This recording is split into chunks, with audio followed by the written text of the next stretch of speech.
Hello everyone, it's Elaine and Wally back once again for another movie review, and today we're going to talk about Downton Abbey, the movie, right? Is that the name of it? Yes. Would you like to go first with your impressions? I really liked it. I really enjoyed the TV show. And of course, like millions of others, was really sad when it ended, because something that good, you don't want it to end, and really it doesn't need to. So when they decided to come up with the movie, again, sometimes going from a wonderful TV series to a movie a couple years later, it's usually not good. Veronica Mars comes to mind. I love the show. The movie just didn't deliver. So I was a little apprehensive. I know a lot of people went straight out as soon as the movie was released, and I was like, I can wait.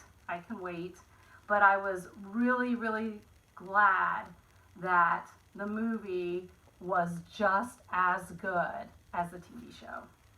It was good.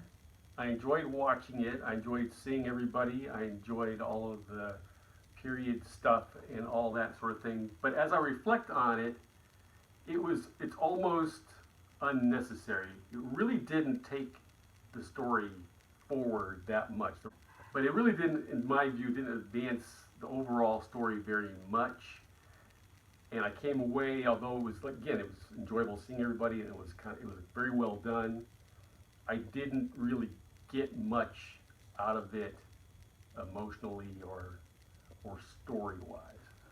I disagree with you. Okay. Because, again, spoiler alert.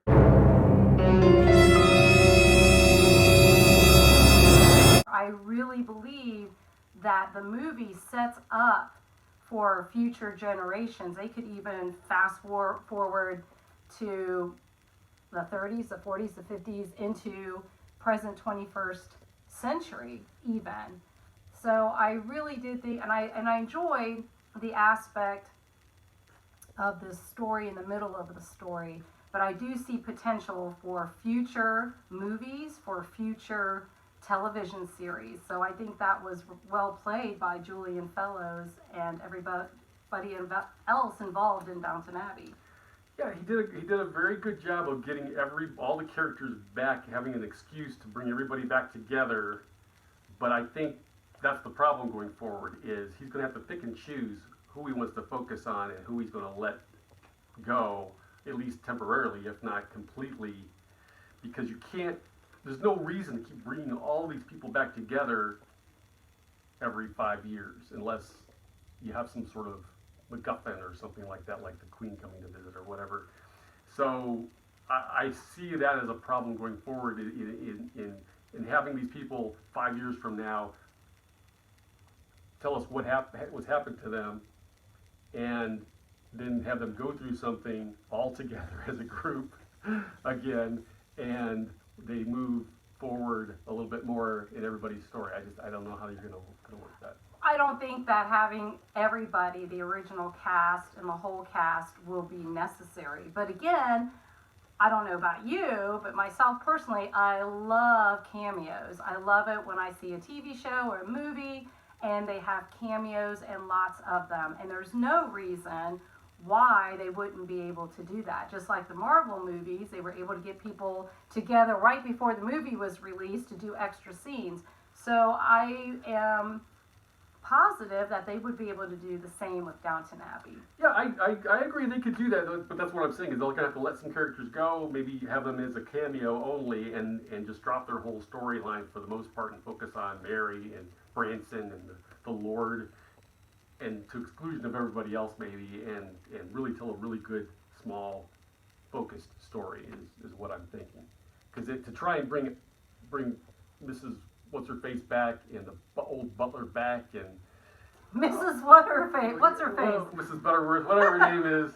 I don't think it's Butterworth. Yeah, the people who have quit their job and now they're supposed to be doing a bed and breakfast and try and bring them back into the story for some shoehorn them in is going to be impossible. See, again, that's not what I'm seeing. I can see that as a cameo, or again, not at all. Right. Not at all. Right. And I think, exactly. And I think the movie sets that up. A lot of these people have gone on to their retirement years, so they're not even part of the house anymore. So they're Right. not really necessary. Right. Again, you can have a cameo, or I do see the possibility of doing more movies or another absolutely. series. Absolutely. And I think this really was a good stepping stone for those possibilities. Okay, so overall, you obviously would say, if you haven't seen it, It's a great See it. movie. It's a great You'll enjoy movie. it. You'll enjoy it, and you won't walk away disappointed. It's just like you got sucked right back into the series,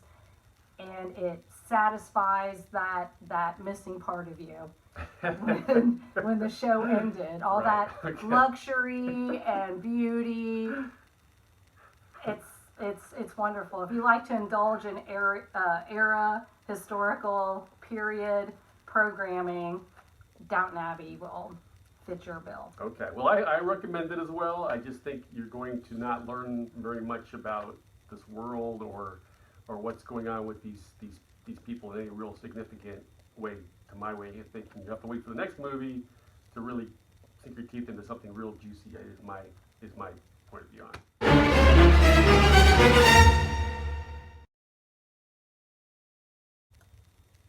The spoiler comment is about Violet's revelation that Okay. she is unfortunately possibly going to die because of a physical Right. ailment, unless there's a miracle. So again, like I said, I think that foreshadows and sets up for the possibility of moving into the future. Right. Because Dame Maggie Smith is, I'm not sure how old she is, but Well, that's what I was going to say, not to sound callous, but yeah, that's not much of a spoiler because she's pretty old in real life, and so the odds of her doing another 5 movies are pretty slim. right. Uh, But it sets it up hopefully ally. she'll be around a long time because Right, we 'cause, enjoy her. we We love enjoy her her. character very much. Yes, her But- witticisms are the best.